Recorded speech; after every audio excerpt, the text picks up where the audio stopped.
Hello students, मैं sir Aditya Kumar और आप सभी का स्वागत है मेरे इस यूट्यूब चैनल में। और I hope you will fine, आप अच्छे होंगे। तो आज हम शुरू करने वाले हैं सेट्स फर्स्ट चैप्टर। ये क्लास 11th मैथ्स का एनसीईआरटी मैथ्स का। तो हम पढ़ेंगे सेट्स। इस वीडियो में हम देखेंगे सेट्स और उसके रिप्रेजेंटेशन के बारे में, क्योंकि ये इंट्रो पार्ट है एक्सरसाइज 1.1 का। तो कृपया इस वीडियो को जरूर ध्यान से देखें, क्योंकि अगर इसको आप देखते हैं तो एक्सरसाइज के क्वेश्चन आप अच्छी तरह से आसानी से सॉल्व कर पाएंगे। तो प्लीज़ इसका कृपया ध्यान से देखें। चलिए हम शुरू करते हैं सेट्स, है ना। तो सेट्स क्या है, पहले इसके डिफिनेशन को जानते हैं। तो डिफिनेशन बोलता है कि a well defined collection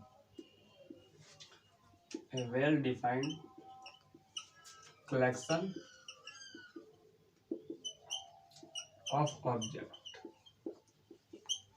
question ये डिफिनेशन का क्या है कि well defined collection of object का जो वेल डिफाइंड कलेक्शन होता है वो सेट्स कहलाता है। तो कलेक्शन क्या होता है? कलेक्शन मतलब क्या? ग्रुप, समूह जिसको बोलते हैं, है ना। ये ग्रुप कहलाता है, समूह। और वेल डिफाइंड का मतलब क्या है ना, इसको थोड़ा अच्छी तरह समझते हैं वेल डिफाइंड कैसे होता है। तो इसके लिए हम दो एग्जांपल लेते हैं, जैसे कि a collection of vowels, collection of vowels letter, है ना। एक कलेक्शन ऑफ वॉवेल्स लेटर्स क्या होगा? ए, ई, आई, ओ, यू, इस तरह से ये 5 लेटर्स। और अगर दूसरा एक एग्जांपल ये देखते हैं, 5 best player of Indian cricket team, ठीक है। इस दो एग्जांपल में हम थोड़ा ध्यान से देखते हैं इसको, कि इस पहला एग्जांपल को देखते हैं। बोलता है कि एक कलेक्शन ऑफ वॉवेल्स लेटर्स। अगर हम जब भी वॉइस लेटर्स की बात करें तो हमेशा यही 5 लेटर्स मिलेंगे, ए, ई, आई, ओ, यू, इस यही लेटर्स, है ना। इसके अलावा और कोई लेटर्स नहीं। अगर किसी से पूछे, किसी भी लिए, हर एक के लिए ये वॉवेल्स लेटर्स यही 5 लेटर्स आएंगे, है ना। ये 5 लेटर्स मतलब ये वेरी नहीं करेगा, ये चेंज नहीं होगा। लेकिन अगर 5 best player of Indian cricket team की बात करें तो ये वेरी करेगा। सबके लिए बेस्ट प्लेयर एक जैसे नहीं होंगे।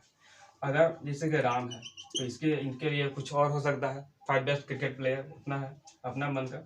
उसके बाद अगर श्याम की बात करें या सीता, है ना, किसी के लिए भी 5 best player Indian cricket team अलग अलग होंगे, सेम नहीं होंगे, एक जैसे नहीं होंगे, डिफरेंट होंगे। मतलब कि ये वैल्यू चेंज हो रहा है, वेरी करेंगे। तो ये हमारा वेल डिफाइंड कलेक्शन नहीं होगा, इसलिए ये सेट्स नहीं हो सकता, सेट्स नहीं होगा, है ना। सेट्स ये नहीं होगा। लेकिन क्योंकि ये वैल्यू क्या है, कलेक्शन ऑफ वॉइस लेटर्स, ये चेंज नहीं होंगे, ये वेरी नहीं करते हैं। तो इसलिए ए, ई, आई, ओ, यू, ये जो लेटर हो गया, ये जो कलेक्शन है वॉइस लेटर्स का, ये कहलाएंगे सेट्स, है ना। ये हमारा सेट्स कहलाएगा। तो सेट्स का यही डिफिनेशन है, यही मतलब है कि well defined collection of objects का वैसा कलेक्शन जो कि वेल डिफाइंड हो, मतलब कि वैसा डिफिनेशन जो कि मतलब कि इसके जैसा वैल्यू, मतलब हमेशा एक जैसा है, सभी के लिए एक वैल्यू है, तो वो कहलाता है सेट्स। ये हो गया सेट्स। अच्छा, इसको सेट्स को रिप्रेजेंट कैसे करते हैं? दो सॉरी और देखते हैं कुछ बात। तो कुछ नोट करने वाला बात यह है कि सेट्स का जो नाम जब हम लिखते हैं तो वो हमेशा कैपिटल लेटर से डिनोट करते हैं।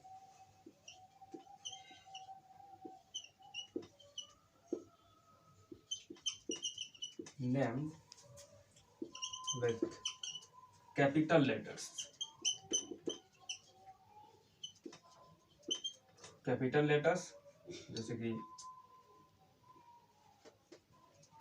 ए हो गया, बी, सी, डी, ई, इस तरह से, है ना। एक्स, वाई, जेड, कुछ भी नाम अगर नाम देना होगा सेट्स का तो हम हमेशा उसे कैपिटल लेटर से नाम रखेंगे। और चूंकि ये जो सेट्स अगर ये है तो ये सब क्या कहलाते हैं? एलिमेंट कहलाते हैं। एलिमेंट या फिर हम मेंबर भी कहते हैं, एक ही बात है ना, सिनोनिम्स है दोनों। एलिमेंट्स और मेंबर्स ये होगा, कहलाएगा। और एलिमेंट्स को हमेशा हम कैपिटल लेटर से नहीं, हमेशा स्मॉल लेटर से दिखाते हैं। तो यहाँ एलिमेंट्स कैन बी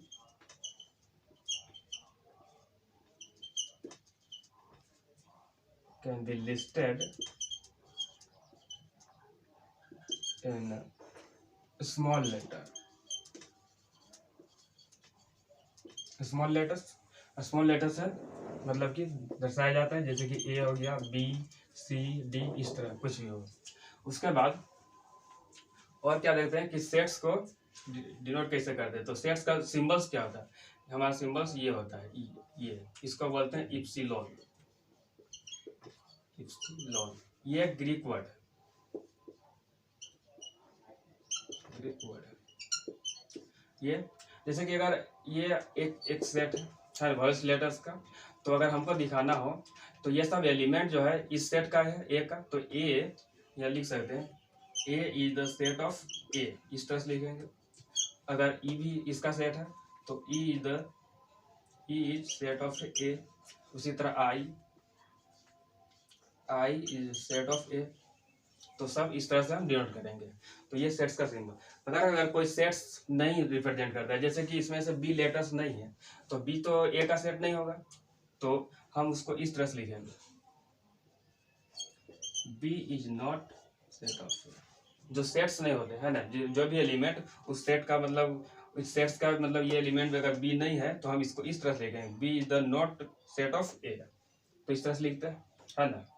तो इतना सा। उसके बाद आगे अब हम देखते हैं कि सेट्स को हम रिप्रेजेंट कैसे करते हैं, है ना। तो सेट्स को रिप्रेजेंट करने का दो मेथड है। तो कृपया पहले इसको ध्यान से उसी तरह से उतार लें, फिर हम आगे बढ़ते हैं। तो स्टूडेंट्स आगे हम देखते हैं रिप्रेजेंटेशन ऑफ सेट्स। सेट्स को हम रिप्रेजेंट कैसे करते हैं। हालांकि कुछ हम थोड़ा पार्टिकुलर नेम देख लेते हैं, है ना, सेट्स को जिसको हम डिनोट करते हैं। जैसे कि अगर ये एन हो तो ये collection of natural numbers, natural number का सेट कहलाता है।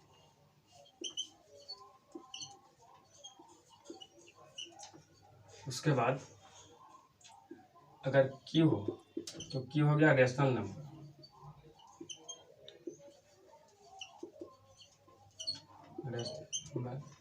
उसके बाद R set of real numbers. उसके बाद उसी तरह अगर आर प्लस हो तो sets of positive real numbers.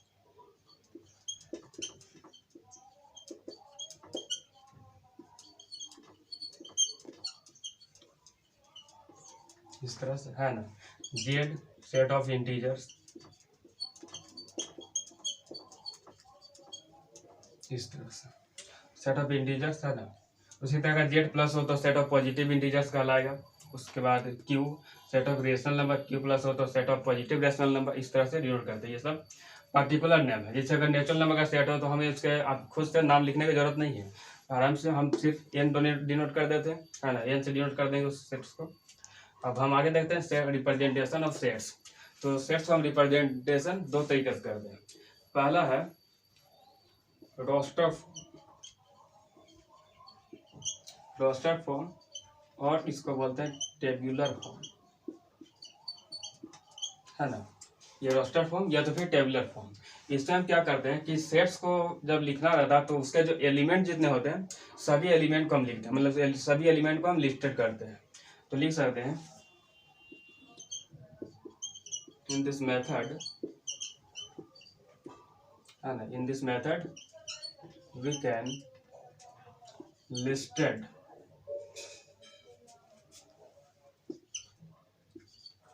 all the elements of set के हर एक एलिमेंट को लिखते हैं और विथ कोमा लगाते हैं, है ना, कोमा साथ एंड ब्रेसेज। इस तरह से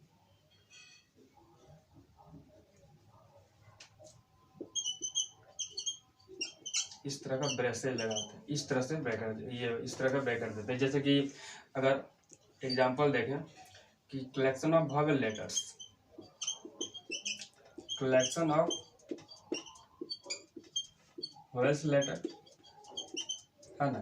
तो कलेक्शन ऑफ वॉवेल लेटर्स तो ए ई आई ओ ही होता है, तो हम कुछ भी नाम देते हैं ए, और उस पर क्या होता है ए ई आई ओ यू, ये 5 लेटर्स हैं। तो इनको हम कोमा, है ना, कोमा से लगा सेपरेट किए हैं। ये ए ई आई ओ अलग अलग, और इसको इस ब्रैकेट में रखे हैं इसके अंदर। तो इस तरह से हम रोस्टर फॉर्म में सेट्स को डिनोट करते हैं, इस तरह से रिप्रेजेंट करते हैं। ए ई आई ओ यू सबको अलग अलग लिखेंगे कॉमा लगा के, और सभी एलिमेंट हमने इसमें लिखे हुए हैं।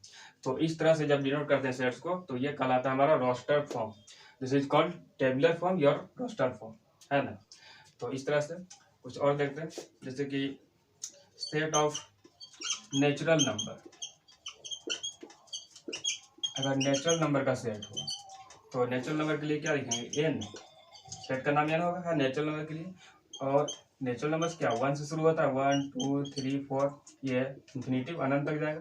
तो बस इस तरह से, तो ये हमारा रोस्टर फॉर्म कहलाया, ये टेबुलर फॉर्म। तो कृपया इसको नोट कर लें, फिर हम आगे देखते हैं एक दूसरा फॉर्म। तो स्टूडेंट्स, ये हमारा सेकंड मेथड है ना, रिप्रेजेंटेशन ऑफ सेट्स का। सेकंड मेथड है set builder form. Set builder form क्या है, बोला कि in this form A set is described bye characterising property it's element. हम इसमें क्या करते हैं कि एलिमेंट्स के जो प्रॉपर्टी होता है उस प्रॉपर्टी को लिखते हैं, है ना।